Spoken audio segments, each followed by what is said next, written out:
dois processos. Para começar a gravar, tem que falar duas vezes para ele. A aula de hoje, de certa maneira, a gente já viu alguns aspectos. Deixa eu só trabalhar com vocês.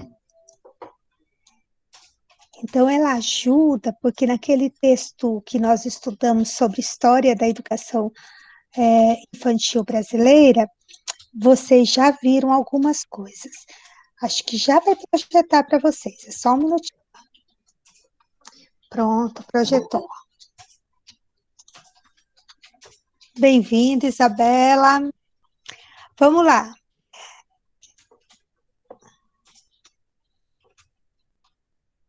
Ele deu um recado aqui para mim, recado novo, eu estou lendo, tá, gente? Ok. Tá. Coloquei, então, aí para vocês a perspectiva de jardim da infância. O que é isso?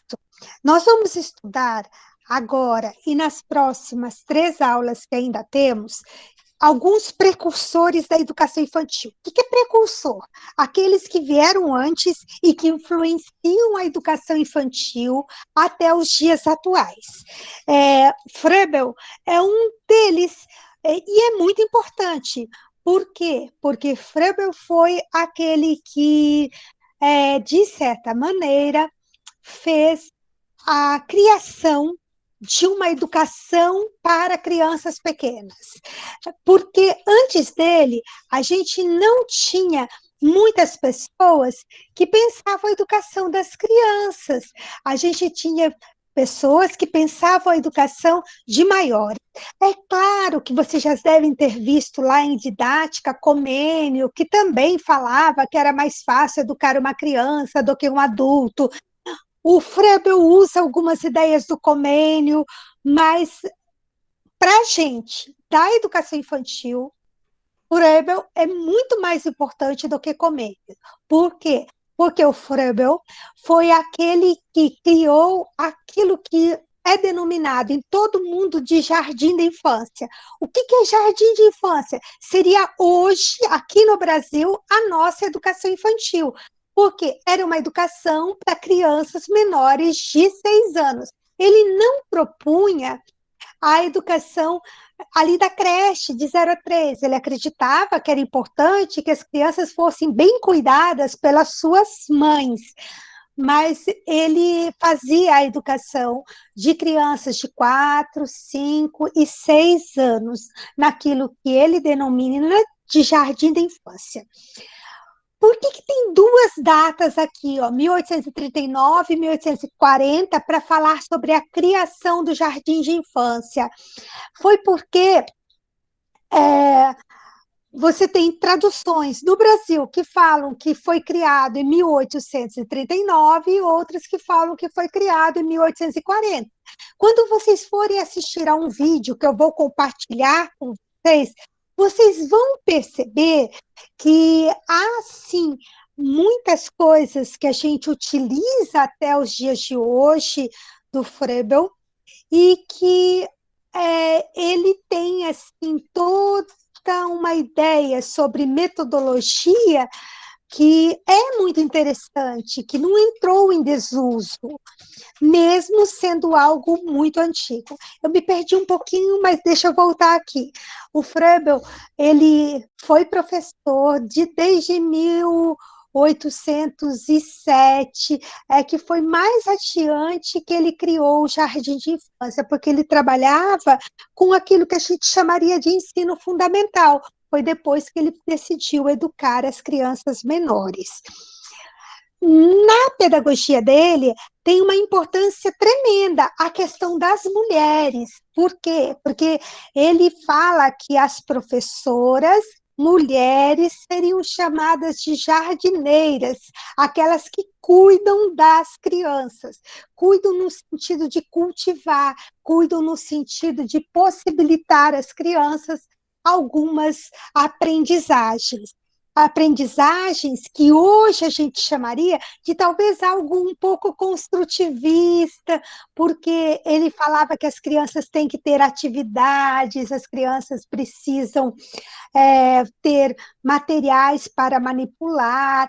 Então, ele faz propostas e cria materiais pedagógicos. Deixa eu ver se eu não me perco tanto e faço algo meio que alinhavado. O Froebel, ele ficou órfão muito cedo de mãe. Quando ele nasceu, é, ele perdeu a sua mãe, depois o pai dele se casou novamente, então ele foi criado pela madrasta e pelo pai. A história conta que o pai era um pouco ausente, porque trabalhava demais, e ele acabou assim ficando muito só na infância. É, e isso possibilitou a ele uma série de reflexões sobre a importância das mães na educação das crianças pequenas, e ele faz toda uma defesa de que as mulheres seriam as pessoas que estariam mais equipadas para cuidar das crianças pequenas. Então, ele causa uma confusão tremenda, que até hoje tem confusão nisso. Por quê? Porque existe a ideia de muitos segmentos da população que quem deve trabalhar na educação infantil são só as mulheres, porque as mulheres têm um jeito especial de lidar com as crianças. Essa ideia foi do Froebel. Ele teve ideias maravilhosas também, mas essa ideia deixa resquícios, não de uma profissionalização, mas de uma mistura entre professora, mãe, tia, uma porção de coisas que dá o maior trabalho até os dias atuais. Vamos só deixar claro qual é a concepção que a gente tem como a mais apropriada, que qualquer pessoa, seja homem ou mulher, pode sim atuar como docente na educação infantil, desde a sala dos bebês até a pré-escola, tá? Mas, assim, a confusão começa a ser gerada lá em 1840, com o Froebel, quando ele coloca que as mulheres seriam as pessoas que teriam um jeito todo especial para lidar com as crianças e que elas seriam as jardineiras das instituições criadas por ele. Ele atribuía que as crianças aprendem quando manipulam os objetos, quando elas estão em atividade. Então, ele acaba sendo precursor de muita coisa da psicologia, como alguns escritos, até mesmo de Piaget, que fala que as crianças bem pequenas, elas precisam sim de material completo, elas aprendem muito melhor quando existe atividade sensório-motora. O ensino ativo é algo que diferencia da pedagogia tradicional. Na pedagogia tradicional, como vocês já estudaram, o centro do processo é o professor, as crianças assistem aula, e o professor é aquele que fala, aquele que expõe o conteúdo. Daí, na pedagogia do Froebel, é diferente. Ele pensa que as crianças precisam o tempo todo estar ativas, fazendo horta, brincando, fazendo uma dobradura, fazendo algo de artesanato. Então, de artesanato, ele propõe alinhavo, propõe trabalhar com argila, propõe muitas coisas bem interessantes até hoje. A gente não pode descartar com isso. Vamos ver. Quem de vocês já fez alinhavo e sabe o que é alinhavo? Escreve lá no chat rapidinho para a gente saber. Alinhavo, aquela atividade que você tem. Ai, que legal. Quem mais? E você fez em que idade, mais ou menos? Você lembra? Ai, não, professora. Cássia, o alinhavo é uma atividade geralmente no papelão ou então num papel grosso, que tem uns furos e usa uma agulha própria de tapete, que a ponta é arredondada, e geralmente a gente faz ou com barbante grosso ou então com lã. Era uma atividade Mas muito eu comum na fiz, educação infantil. eu fiz em casa mesmo com as coisas da minha avó, tipo linha, agulha e linha mesmo, assim, sabe? De Em verdade, né? papel, aham, em papel, em algum pano, né? Que hoje em dia as Uhum. costureiras falam alinhavar, né? A roupa antes de costurar. Ah, sim. Mas aí tinha uma utilidade prática até. Você ali alinhava para poder ficar fácil para costura. No caso do Frebel, não tinha uma atividade muito prática, assim, era mais para aprendizagem mesmo. Então, você fazia o alinhavo, por exemplo, do contorno de uma casa, fazia numa peça de madeira que você teria assim, vários furos em várias localidades e você seguiria um modelo.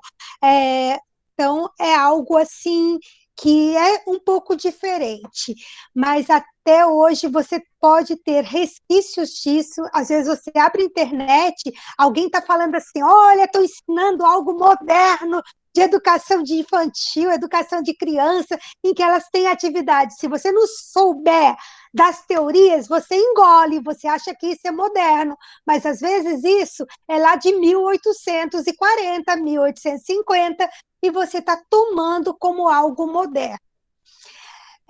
O jardim de infância era chamado também de kindergarten. Deixa eu só ver, com o novo design, quando eu passo o mouse, vocês enxergam eu mostrando ou não? Sim. Então tá bom, senão eu vou fazer exercício à toa aqui. Então, o objetivo desse kindergarten, que era o jardim de infância, era fazer florescer as potencialidades consideradas naturais do indivíduo. O que é isso? Ele acreditava, assim como Rousseau, que as crianças nascem boas. É claro que ele acreditava também que as crianças têm algumas tendências que podem ser para o mal. Mas ele acreditava que se as crianças fossem bem educadas pela jardineira e por suas famílias, em especial por sua mãe, é, essas crianças iriam sim deixar aflorar as características que são consideradas boas. Então, existia a possibilidade de você aliar essa criança à sua natureza divina, semelhante a Deus, que é perfeito. Ele vem de uma família protestante, o pai dele era pastor. Nenhum escrito fala que ele seguiu exatamente esses ensinamentos, mas ele acreditava em algo assim, de criança estar muito aliada à inocência e algo ligado à divindade mesmo. Então, ele falava sobre a tríade mesmo, homem, Deus, natureza, que isso proporciona bem-estar, equilíbrio. Então, ele fazia uma educação bem interessante. Ele usava muito a questão dos jogos educativos e das brincadeiras, que mais tarde eu volto a falar com isso para vocês. E ele acreditava que as crianças teriam uma evolução espontânea e que a professora, a jardineira, deveria ficar atenta a cada uma delas. Por quê? Porque ele acreditava que as crianças são diferentes, mas todas elas tinham potencialidades para aprender, para se desenvolver, para conservar umas características que são interessantes, que aliaria a criança à divindade, a algo ligado a Deus. Denise, o termo jardineiro até parece bonito, mas depois, mais adiante, a gente vai ver que ele não é muito legal por causa de que é muito romântico. Acredita, então, que a professora é aquele ser bom que vai observar as crianças. Não, a professora ela precisa, sim, de uma profissionalização e comparar as crianças como se fossem plantinhas é algo considerado romântico, é, é um pouco desconsiderar as condições históricas, sociais, econômicas isso já é outro princípio de Froebel. Ele tinha uma teoria que era desvinculada da análise desses aspectos sociais, econômicos. Ele pensava muito sobre a criança, a natureza, como que eu educo a criança para que ela possa exteriorizar coisas que são características boas dela, e como que eu faço para que as características não tão boas não sejam despertadas. Então, ele tinha uma educação assim considerada por outros autores como romântico. Mas por que ele é importante para a gente? Tudo bem que tem uma discussão tremenda se é ele o mais importante ou se seria a Maria Montessori. Maria Montessori é italiana, o Froebel é alemão. O Froebel, possivelmente, foi ele que pensou primeiro, antes da Maria Montessori, que as crianças deveriam ter na escola mesas que são da altura delas, cadeirinhas que elas conseguem pôr os pés no chão, mas, assim, quem gosta de Froebel fala que ele foi o pioneiro. Então, a Alessandra Arce defende que ele foi o pioneiro nisso, que pensou os móveis do tamanho das crianças, as prateleiras, da altura das crianças, para que as crianças pudessem ter autonomia para pegar o material, usar, devolver. Quem ama Maria Montessori vai falar que não, que ela foi a pioneira a pensar mesinha, cadeirinha, prateleira. O que a gente sabe é que a Montessori foi pioneira a pensar em vassouras do tamanho das crianças, em objetos que são do tamanho das crianças, que as crianças possam fazer as atividades do dia a dia, que também são necessárias. Por exemplo, limpar, organizar é algo necessário na instituição, e as crianças podem ajudar nisso na concepção de Maria Montessori. Então, existiria, sim, tanto para o faz de conta, objetos do tamanho das crianças, que possam ser objetos do uso cotidiano, como também ela pensa em materiais, imobiliários, no tamanho que seja adequado às crianças. Então, talvez um dia, num concurso, se aparecer, vocês estão ferrados mesmo. Quem que foi o pioneiro em colocar os móveis no tamanho adequado para as crianças, o mobiliário da educação infantil? Pode ser Froebel ou então Maria Montessori. Tá? A Alessandra Arce vai jurar que foi o Froebel, e o Instituto Montessoriano vai dizer que não, que foi Maria Montessori a primeira a pensar nisso. Daí, gente, a gente sabe que essa concepção do Froebel ela é importantíssima para nós, mas ela trouxe, sim, alguns problemas, como eu já disse a vocês, de pensar que só as mulheres deveriam atuar na educação infantil, e ela também é uma concepção romântica de educação, uma concepção que desvincula as crianças dos seus ambientes que são históricos, que são sociais, que é algo cultural e assim por diante. As ideias dele de pedagogia iluminista, então, deixa de considerar os aspectos sociais, culturais e políticos. Froebel, ele valorizou muito no jardim de infância a expressão corporal, o gesto, o desenho, os brinquedos, o canto e a linguagem. Então, por exemplo, quando ia fazer algum trabalho com peças geométricas em madeiras, existia daí um canto que introduzia aquela brincadeira nova e que trazia o material, sim, para que as crianças manipulassem, tá? O que ele valoriza também? A questão da autoatividade, é a criança fazendo atividade sem tanto ser gerenciada pela professora. Por quê? Porque as crianças recebem a instrução do que fazer e elas conseguem executar sem ter tanto a professora guiando a atividade em si. Ele valorizava a linguagem como primeira forma de expressão social e o brinquedo como uma forma de autoexpressão. Ele valoriza muito a questão da autoexpressão. Por quê? Porque o Froebel é mais ou menos da linha inatista Na época nem existia, mas na psicologia vocês estudaram que existe lá 3 linhas: inatismo, ambientalismo e interacionismo. Lembram disso? Tomara que sim. Mas se quiser, responde para mim no chat, ou então abre o microfone e fala. Ó, o inatismo acredita que a gente nasce e que traz sim, dentro da gente algumas potencialidades. Quando há possibilidade, essas potencialidades elas vêm à tona e daí você expressa quem você é e você já tem habilidades, você já tem capacidades, ok? Então, o Froebel, ele é dessa perspectiva, embora na época dele, e ele trabalhou, não existia isso por escrito, não existia psicologia bem estruturada como a gente tem hoje, que tem psicologia da aprendizagem, tem psicologia do desenvolvimento e assim por diante. A obra mais importante dele é esse livro, A Educação do Ser Humano. Tá? Quem que é esse Gadotti? Gadotti é o Moacir Gadotti. Ele é um autor importante da história da educação brasileira ou da história da educação em geral. É por isso que veio a citação dele.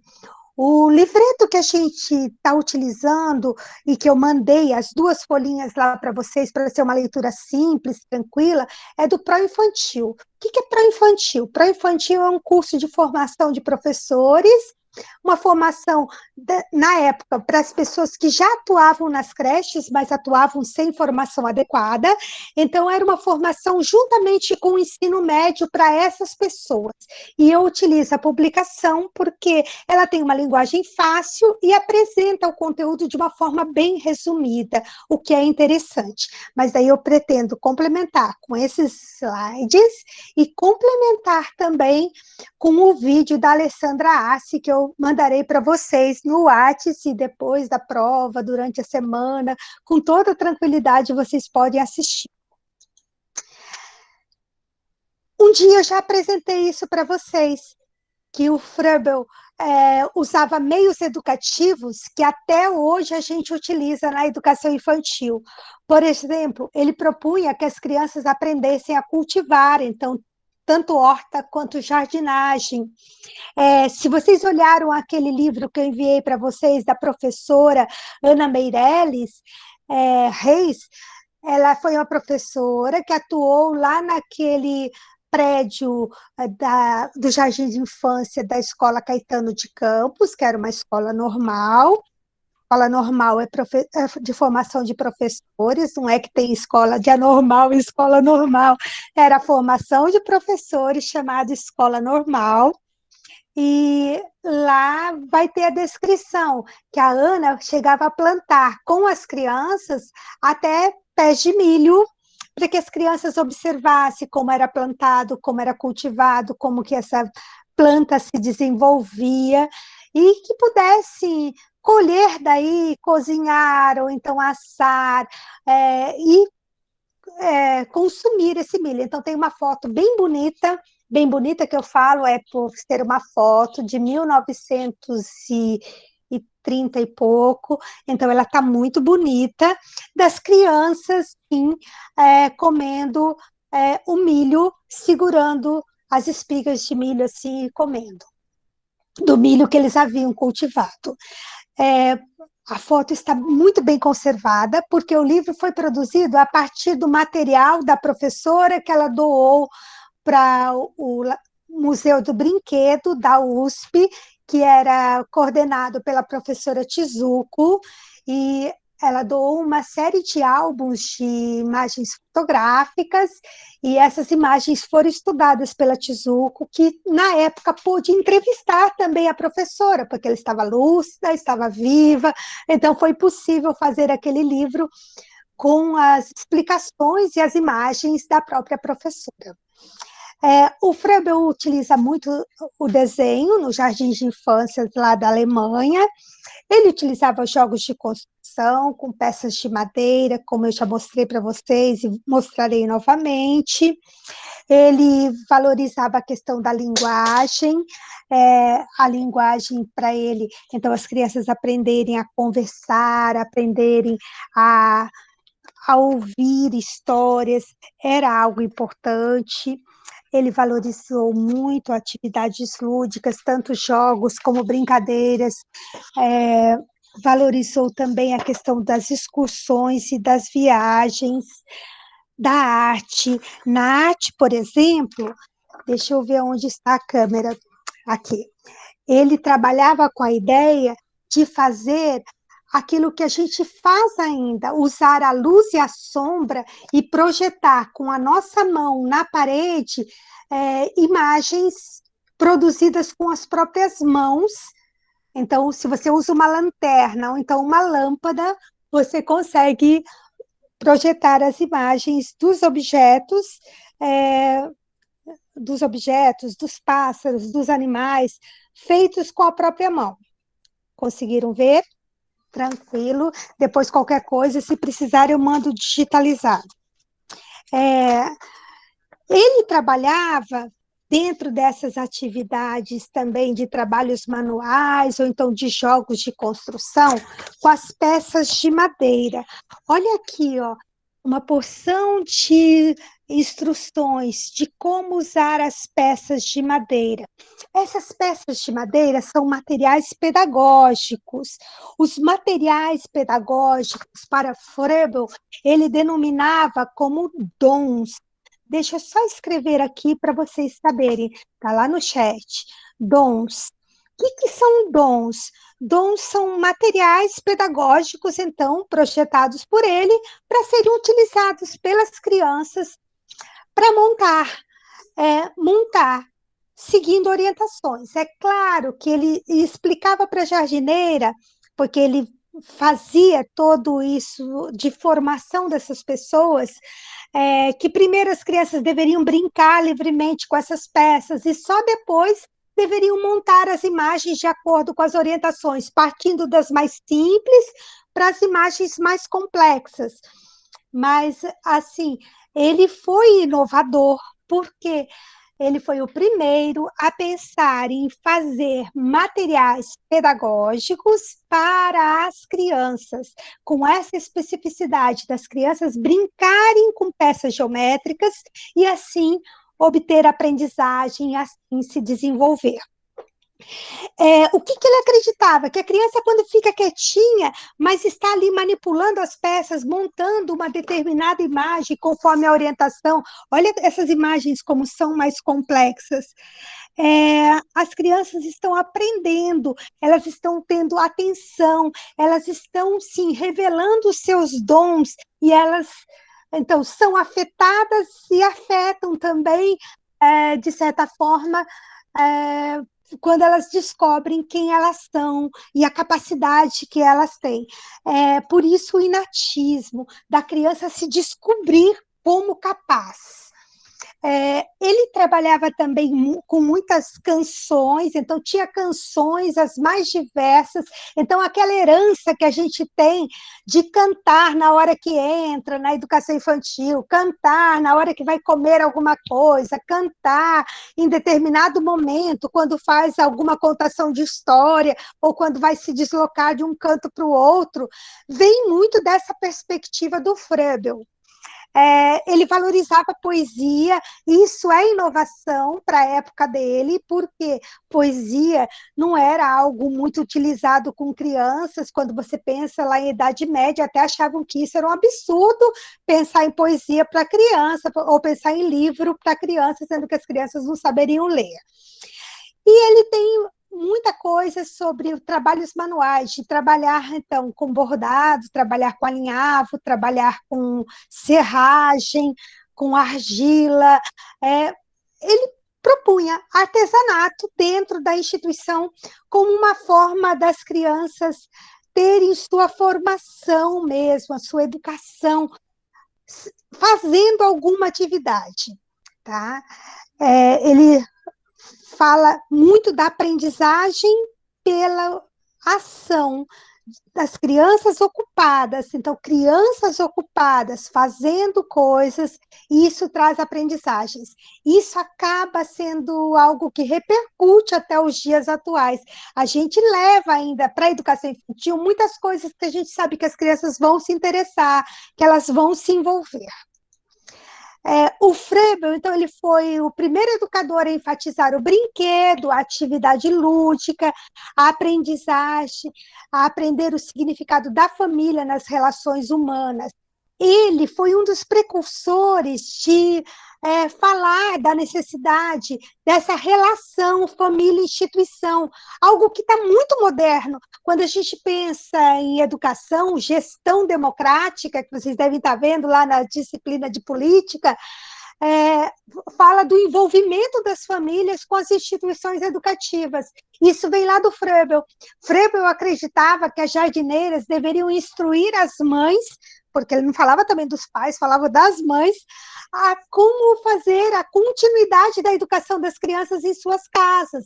Então, de como pensar brincadeiras com as crianças, em como instigar a curiosidade das crianças, de observar a natureza, de responder às perguntas das crianças. Ele acreditava que as crianças aprenderiam pela curiosidade que elas têm.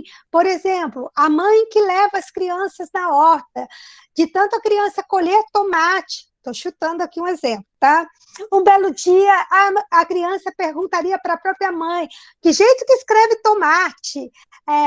E daí a mãe explicaria que tomate escreve da seguinte forma, com as seguintes letras, e assim as crianças passariam a ter um processo de alfabetização que não segue em si uma metodologia, mas sim a curiosidade das crianças.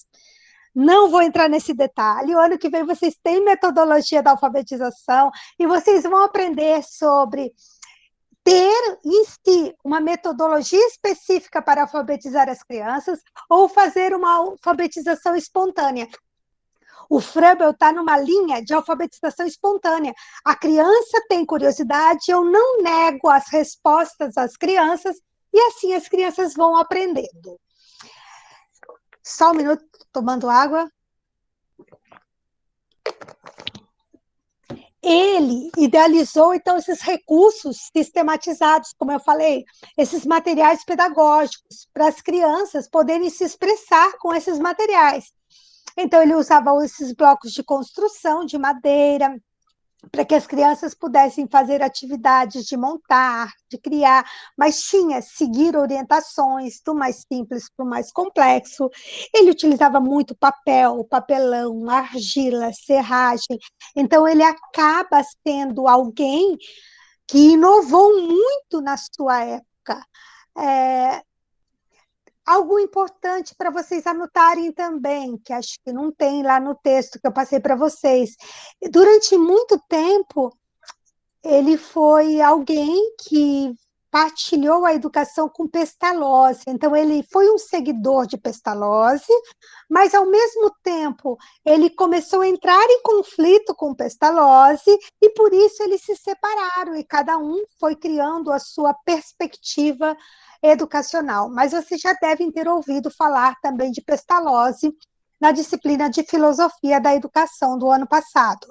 Mas por que o Froebel, que é o nosso centro hoje, entrou em conflito com o Pestalozzi? Porque ele acreditava que o Pestalozzi tinha metodologias muito sistematizadas para fazer a educação das crianças. Por exemplo, na alfabetização, tinha uma metodologia específica para alfabetizar as crianças.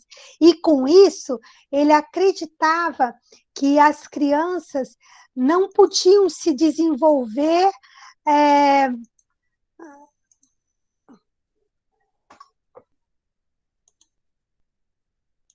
Só um minuto que caiu aqui para mim. Voltou? Estão me ouvindo? Sim, prof. Então tá bom. Então, assim, voltando aqui, ele se desentendeu com o Pestalozzi e foi fazer a educação meio que só, fundou escola, antes disso ele foi diretor de uma escola, e o porquê que ele se desentendeu, porque ele achava que o Pestalozzi tinha uma metodologia de alfabetização que seguia passos, era muito assim, sistematizado, e isso não permitia que as crianças tivessem um desenvolvimento que fosse natural, um desenvolvimento sem grandes interferências do adulto mesmo, ditando o que as crianças devem fazer. Ele achava que, então, o professor, dentro da perspectiva de Pestalozzi, perturbava o desenvolvimento natural das crianças. Gente, eu trouxe aqui um trechinho da tradução do único livro em português que a gente tem do Froebel. O nome dele é Friedrich Froebel, tá? O livro A Educação do Homem foi traduzido por essa professora da Universidade de Pelotas. E, assim, a tradução para a gente ela é bem interessante. Por exemplo, sobre a brincadeira, ele fala assim, a brincadeira é uma atividade espiritual mais pura do homem. E esse espiritual era aquela questão assim que ele fazia muita relação do homem e Deus. Da onde vem isso? Vocês vão aprender melhor depois com a Alessandra Arce no vídeo que eu enviarei. Mas isso vem de uma época que ele foi para a guerra, ele foi no sentido de proteger a Alemanha contra as invasões do Napoleão, e ele viu na guerra muitas coisas e viu também no campo que ele estava a questão de meteoros, a questão do céu, dos sinais, e ele foi desenvolvendo muito essa perspectiva de natureza revelar a essência divina. Então, ele alia brincadeira a uma atividade espiritual. A gente não vê assim hoje em dia. A gente vê brincadeira como uma ação que ocorre no intelecto pelas questões da memória, da imaginação, mas assim, é interessante mesmo assim a concepção dele. Vamos lê-la. A brincadeira é uma atividade espiritual mais pura do homem na infância e, ao mesmo tempo, típica da vida humana enquanto um todo. A vida natural interna do homem e de todas as coisas. A criança que brinca sempre com determinação autoativa, perseverando, esquecendo sua fadiga física, pode certamente tornar-se um homem determinado, capaz de autossacrifício para a promoção do seu bem e de outros. Como sempre, indicamos o brincar em qualquer tempo, que o brincar em qualquer tempo não é trivial. É altamente sério e de profunda significação. Desculpa a leitura, é que eu estava pensando já em como fazer essa análise aí para vocês. Então, ele coloca a brincadeira como algo das crianças, algo que tem relação com essa questão da divindade. Froebel pode ser considerado também um panteísta, por quê? Porque ele vê algo divino na natureza, então todas as coisas revelam algo divino e tem em si algo divino, tá? E daí ele trabalha com a questão de natureza humana, de vida humana, e fala que a brincadeira leva à perseverança, leva à sua capacidade de ação por si próprio. E isso faz com que as crianças se preparem para se tornarem homens, mulheres determinadas e que farão bem para si, farão bem para a humanidade. Por quê? Porque ele acredita que uma boa educação pode trazer, sim, benefícios para a sociedade, porque as pessoas daí crescem sem serem tão contaminadas por injustiças, por problemas que existem, porque elas vão aflorar coisas boas se tiverem uma boa educação, e isso trará bem para as pessoas em geral, tá? Qualquer coisa, pergunte, estou à disposição. Essas imagens eu já mostrei para vocês. É uma escola de São Paulo, onde trabalhou aquela educadora que eu mandei o livro para vocês, que é a Alice Meirelles, e é o primeiro jardim de infância público do estado de São Paulo, mesmo sendo público, não atendia a população em geral, atendia mais as crianças da elite mesmo, paulistana, e ele ficava do lado da Escola Normal Paulista, conhecida como Caetano de Campos. Nós vimos as imagens, no livro da Alice tem as imagens das árvores já bem altas, crescidas, então imagens fotográficas muito lindas. As imagens aqui são belíssimas também, mostram assim, um prédio que tem requintes, de uma arquitetura diferenciada, de uma arquitetura que foi pensado para atender as crianças. Então, isso é algo assim que mostra que havia, sim, a tentativa de uma educação infantil de qualidade nessa localidade. Na época não chamaria educação infantil, chamava-se Jardim da Infância. Aí a gente vê uma professora que não é a Alice, mas é outra professora do Jardim de Infância, que está trabalhando com crianças e olha as mesas na altura das crianças, os pezinhos das crianças no chão, dentro, então, da perspectiva de Froebel, embora quando você for ler lá o texto da Alice, você vai ver que ela também teve a perspectiva do De Crowley, do centro de interesses, e a perspectiva do John Dewey, que é lá o pai da escola nova, influenciando o seu trabalho. Mas aqui, essa imagem revela mesmo a perspectiva do Froebel em relação ao trabalho dessa educadora. A questão das atividades feitas ao ar livre, no sol, as crianças tomando sol, com elementos da natureza por perto, porque ele acreditava que o espaço adequado, em contato com a natureza, trazia uma educação diferenciada às crianças. Aqui é a questão da música presente na instituição. Já contei para vocês que essas roupas são de crianças na época que pertenciam a uma elite da sociedade, roupas caras. Essa, mais ainda, mostra requintes mesmo em relação às roupas, jardim de infância. Aqui vem duas caixas dos dons froebelianos, um material usado nos jogos, geralmente formas geométricas.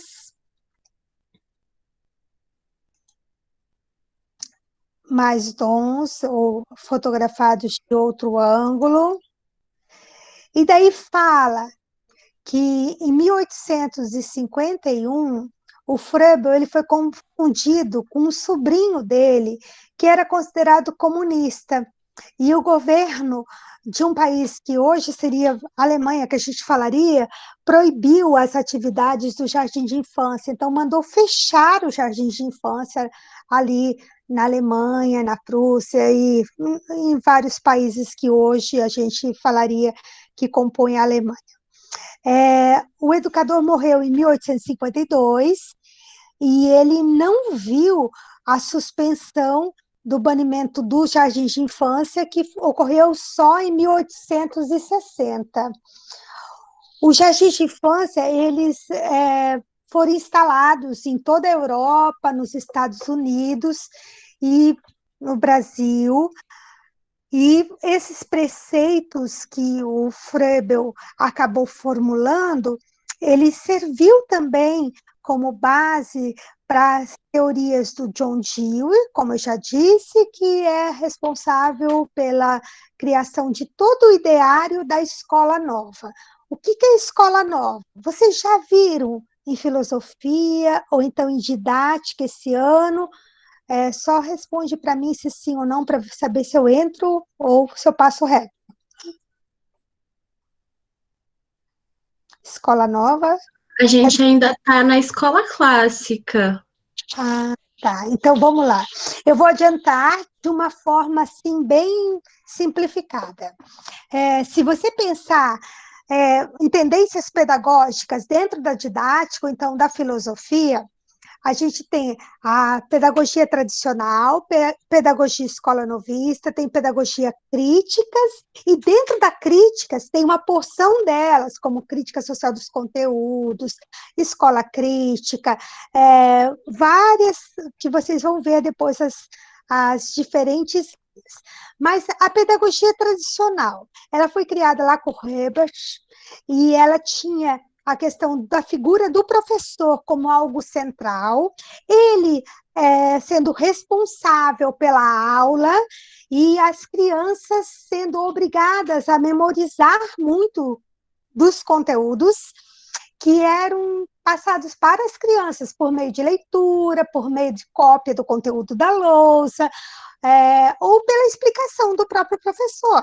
A aula que eu estou dando aqui, nesse momento, está dentro da pedagogia tradicional, com algumas exceções, quando eu mostro algumas coisas de imagens para vocês, uso alguns recursos um pouquinho mais modernos, e quando eu peço a opinião de vocês, porque na escola tradicional não tinha muito isso do aluno falar, então esse diálogo professor e aluno não era algo frequente. A escola nova vem no sentido de reformar, mudar essa concepção anterior, que é da pedagogia tradicional. Por isso o nome também Escola Nova.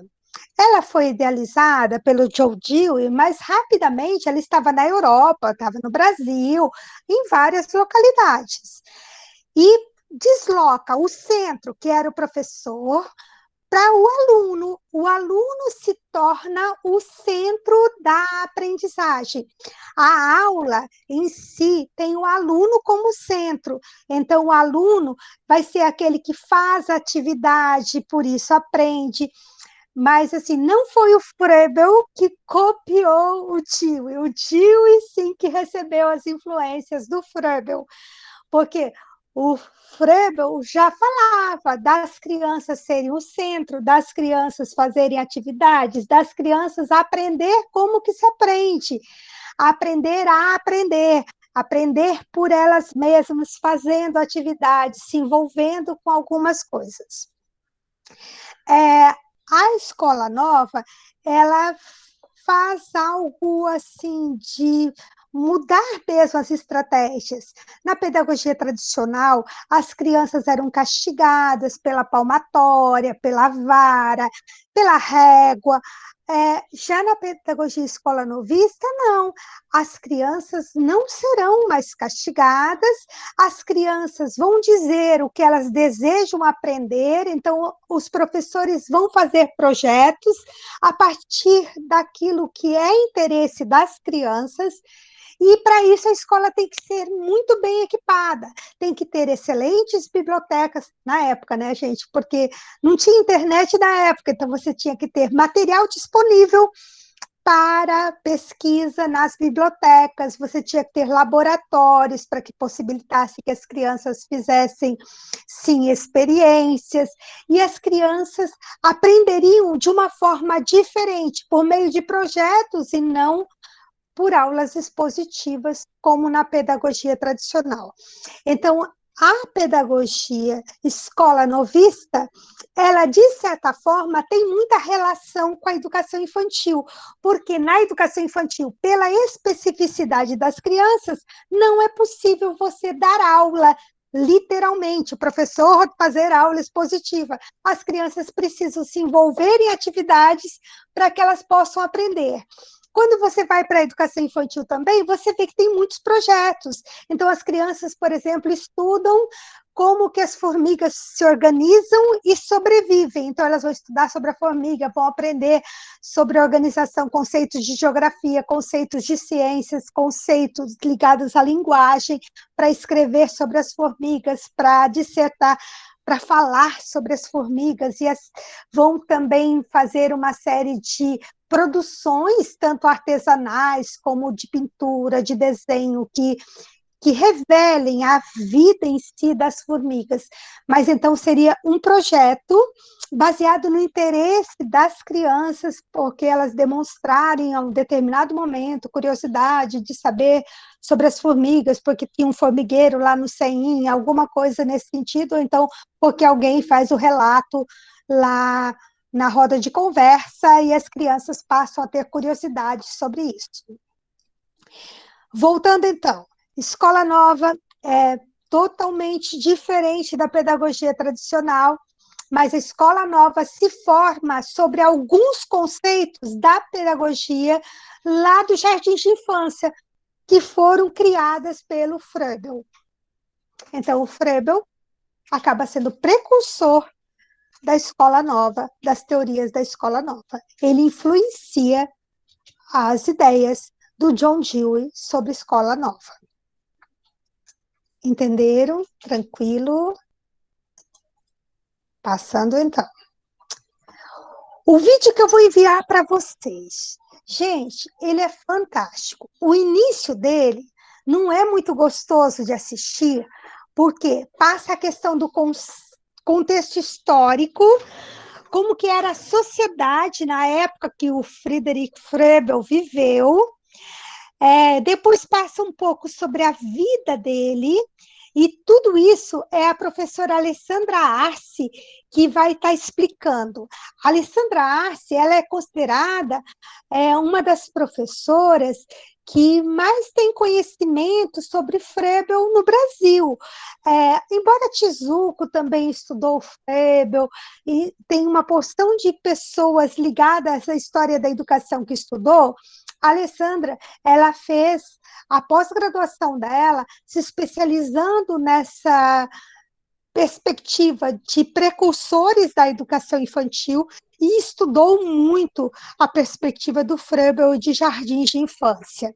E ela estudou por quê? Porque ela acredita que as ideias do Froebel estão presentes na educação infantil, e ela acredita também de que muitos problemas que a gente tem na educação infantil, do entendimento de algumas coisas, podem ter vindo até das ideias iniciais. Por exemplo, a questão lá de só mulheres trabalhar na educação infantil, porque há preconceito com os homens que querem trabalhar na educação infantil. Ela acha que isso é influência ainda das teorias do Froebel que foram se perpetuando em nossa sociedade. Ela trabalha, então, no vídeo, essa questão da unidade vital de Deus, natureza e homem, que era a ideia principal do Froebel, na qual ele estruturava a questão do pensamento filosófico dele para pensar a questão dos materiais e do funcionamento do jardim de infância. Ela trabalha a questão da ação e pensamento. Tá. Letícia, eu não sei desde que hora você caiu, mas assim, você viu esse último slide que eu passei? Não? Caiu nesse? Então você perdeu pouca coisa. Vamos só dar uma retomada rapidão então para a Letícia. O Froebel, ele é muito conhecido no Brasil por causa do jardim de infância. Então, num vídeo que está disponível no YouTube, mas na verdade esse vídeo ele é vendido pela produtora Ata e custa R$60, se você quiser adquirir, é possível comprar, mas algumas pessoas foram lá e colocaram o vídeo no YouTube e ele está disponível também gratuitamente para a gente. Nesse vídeo, a professora Alessandra Arce, que é uma das maiores especialistas em Froebel no Brasil, fala sobre a teoria dele. Então, o vídeo começa, Letícia, meio chato, porque ele vai dar o contexto histórico das revoluções, principalmente a Revolução Francesa, da época em que você tem a burguesia, de certa forma, oprimindo a classe trabalhadora, e vai mostrar esse contexto em que o Froebel viveu, e no qual foi criada a perspectiva dele de jardim de infância. Depois mostra a questão da vida dele, que fica um pouquinho melhor, mas esses itens iniciais ainda são bem chatos, porque vai falar sobre o embasamento filosófico da teoria dele, de que ele acredita nessa unidade vital de Deus, natureza e homem, da questão da interiorização e exteriorização. O que é isso?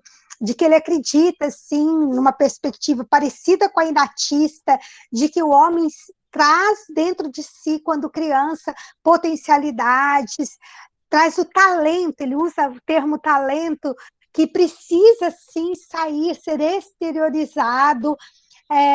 Ele trabalha também com a questão da ação e pensamento, que as crianças pensam muito melhor quando elas estão em atividade, por isso que ele criou materiais para serem manipulados, por isso que ele propunha que as crianças fizessem algo ligado à arte, algo ligado à jardinagem, à horta, porque elas teriam ação. O vídeo vai explicar também como que ele idealizou a educação nesse jardim de infância, explica que o jardim de infância criado por ele não era elitizado como chegou aqui no Brasil, mas era algo que foi criado em bairros populares, e um dos principais que ele atuou atendia crianças órfãs. Por quê? Porque era algo que mexia particularmente com ele. Ele perdeu a mãe quando era bebê ainda, então ele acreditava que mãe é algo que faz muita falta. Então, ele trabalha com essas crianças no sentido de que a jardineira ocupasse um espaço importante na vida das crianças e assim essas crianças pudessem ter boa formação. A partir desse momento aqui, a família, e o vídeo é todo segmentado, aparece assim a imagem, a família, algo arredondado, e vai separando os itens, o vídeo fica muito bom. Então, se você não está aguentando de sono, de repente está assistindo à noite, e não está indo bem lá no início, toca o vídeo, que ele vai ter lá diversas sessõezinhas assim, então vai pedindo para ele avançar, e chega nessa parte quando começa a discutir a família, porque daí discute aquilo que seria precursor da relação família-instituição. Hoje a gente sabe, pela nossa legislação, que a gente faz a educação infantil em parceria com as famílias. Discute, então, como que é idealizado o jardim de infância, e mostra as imagens que eu mostrei para vocês sobre os jardins de infância no país. Discute a questão de trabalhos manuais e mostra, então, crianças alinhavando, crianças bordando, crianças fazendo escultura. Mostra também os objetos feitos em madeira, que são os objetos para brincar, que são os jogos. Mostra a questão de você fazer o autogoverno, então você trabalhando, você não precisa ser chamada a atenção pela professora, você está envolvido com a atividade. Então a criança vai criando uma certa disciplina ao brincar com os objetos, que ele fala do autogoverno. Mostra a questão da natureza como modelo, então, da criança, ou então da menina ou do menino em contato com a natureza, ter um bom desenvolvimento, ser estimulado em suas capacidades de aprendizagem, ficar curioso, perguntar, e os adultos serem esse mediador para as aprendizagens das crianças. E daí, na última parte, ela faz algo bem legal. A Alessandra Arce apresenta para a gente qual é o legado do Froebel para a educação infantil atual. E ela fala que quando a gente quer criar uma pedagogia que seja específica para a infância, a gente acaba recorrendo muito ao Froebel, porque a gente não copia daí o ensino fundamental, mas a gente cria atividades que são específicas para as crianças. E foi isso que o Froebel tentou fazer lá em 1830 e alguma coisa, 1840. Ok? E daí ela fala o mesmo que eu acabei de falar para vocês há alguns minutos atrás. A gente precisa aprender sobre Froebel, porque senão a gente abre, por exemplo, Revista Nova Escola, ou então abre o Facebook e vê alguma coisa sendo proposto para a educação infantil, ou então algum professor vendendo um curso, diz ele que é inovador, e a hora que você vai analisar, são as perspectivas do Froebel com uma nova roupagem, ou então muito semelhantes mesmo, sem receber nova roupagem, nada, e sendo divulgadas como algo inovador, algo atual. Então, é importante que o professor tenha esses conhecimentos. Não é que a gente não vai usar isso, a gente utiliza sim, mas a gente não pode acreditar que é algo criado 2 anos atrás, há 3 anos atrás. Não, é algo criado em 1840, 1845, tá? Tudo aquilo que a gente tem do dia a dia da educação infantil acaba tendo suas raízes em Frebel, Maria Montessori, Loures Malaguzzi, ou na própria ideia aqui da professora Alice Meirelles. Então, a gente tem, sim, um modelo de educação infantil bem interessante para as crianças e com bastante perspectiva de criança fazendo coisas que tragam um real desenvolvimento a elas, que não seja uma escolarização precoce das crianças, de ensiná-las a ficar quietas, sentadas, escrevendo, copiando, alguma coisa assim. Então, a gente tem já uma educação infantil de qualidade, meio que delineada por esses precursores, e que são aperfeiçoadas hoje por vários pesquisadores que continuam falando de possibilidades de trabalho com as crianças com múltiplas linguagens, que envolve a arte, a brincadeira, e assim por diante. Ok? Parando a apresentação e reforçando para vocês. Terminada a aula de hoje, eu sei que vocês estarão em prova, mas eu coloco mesmo assim no Whats de vocês o vídeo da Alessandra Arce. Como eu disse, ele tem 44 minutos, mas ele tem essa estrutura. Eu faço a impressão também em PDF dessa estrutura, ou então eu coloco abaixo do vídeo para você, de repente, assim, se não conseguiu acompanhar o início, eu recomendo. Quem vai prestar concurso, quem vai seguir carreira como docente, que assista o vídeo inteiro. Mas se você não conseguiu, porque está muito atarefado nesse momento, que você assista pelo menos aquelas últimas partes ali, que falam especificamente sobre a prática pedagógica com as crianças. Por quê? Porque é fundamental para a gente, enquanto professores em formação, para trabalhar com crianças pequenas, saber qual é o legado do Fröbel para a educação infantil dos dias de hoje. Estou à disposição. Alguém quer perguntar?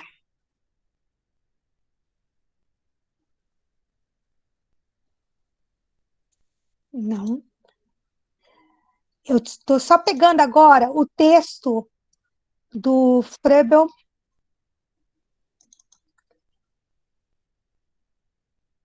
Não, acho que é melhor no PDF. Para eu dar uma passada rápida aí com vocês antes de encerrarmos. Que bom. A Ana falou que está tranquilo. Alguém mais tem algum problema? Ou está tranquilo para todo mundo? Enquanto estou projetando, quem quiser se manifestar, fique à vontade.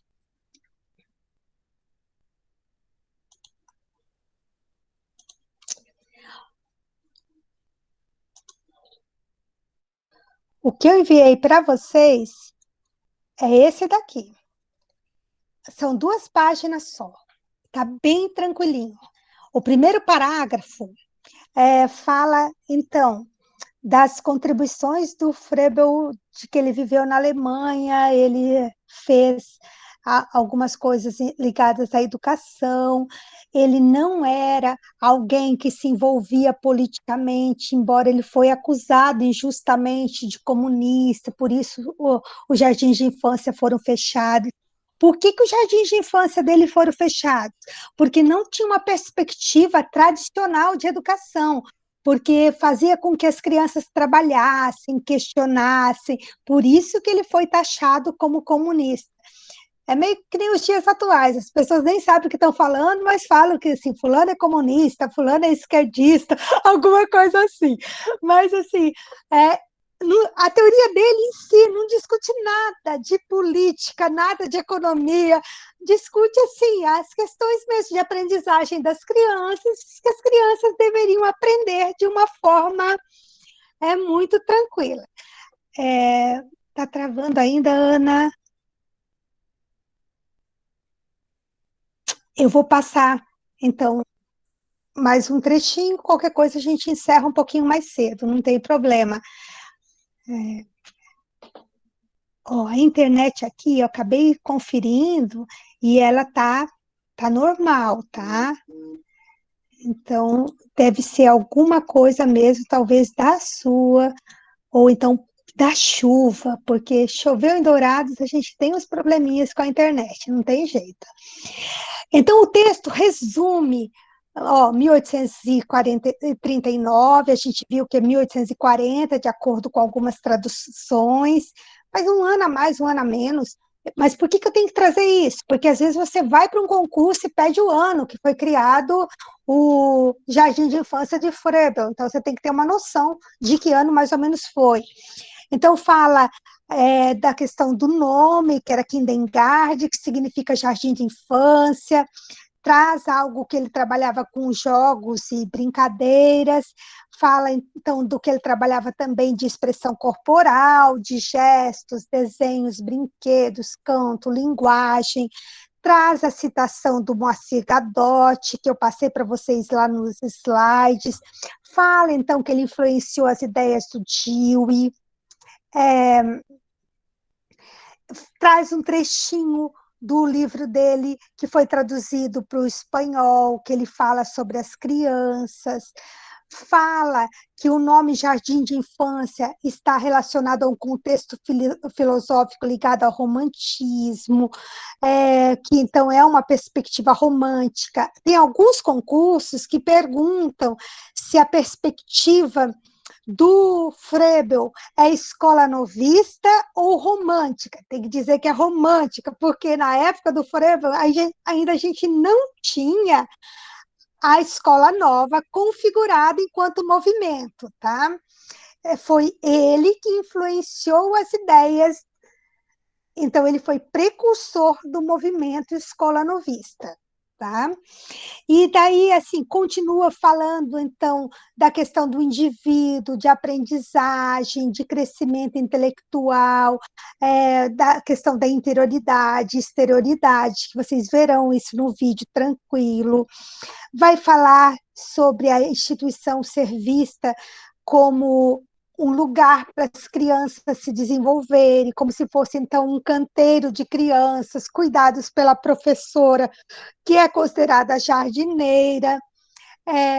Volta a dizer, então, que a pedagogia dele nasceu na época do iluminismo e a teoria dele não considera aspectos sociais, culturais e políticos, mas pensa na criança em si e nas questões de aprendizagem. Fala que as ideias do Rousseau e as ideias do Froebel, embora são bem conhecidas, acabou não abalando muito a pedagogia tradicional na época, e a pedagogia tradicional, de certa forma, até hoje está muito presente no ensino, e assim, o que a gente tem de nítido, mesmo não tendo influenciado a pedagogia tradicional, nós sabemos que essas ideias são muito importantes para a gente quando a gente pensa em educação infantil. Já a pedagogia tradicional, ela não nos ajuda a pensar a educação infantil. Ok? Tranquilo, então, não tem por que eu fazer a leitura com vocês de trecho por trecho desse texto. Leiam depois, qualquer dúvida, estou à disposição, assim como a Natália, que é monitora da nossa disciplina. Parei a apresentação. Gente, estou disponível aqui. Deixa eu parar também a gravação.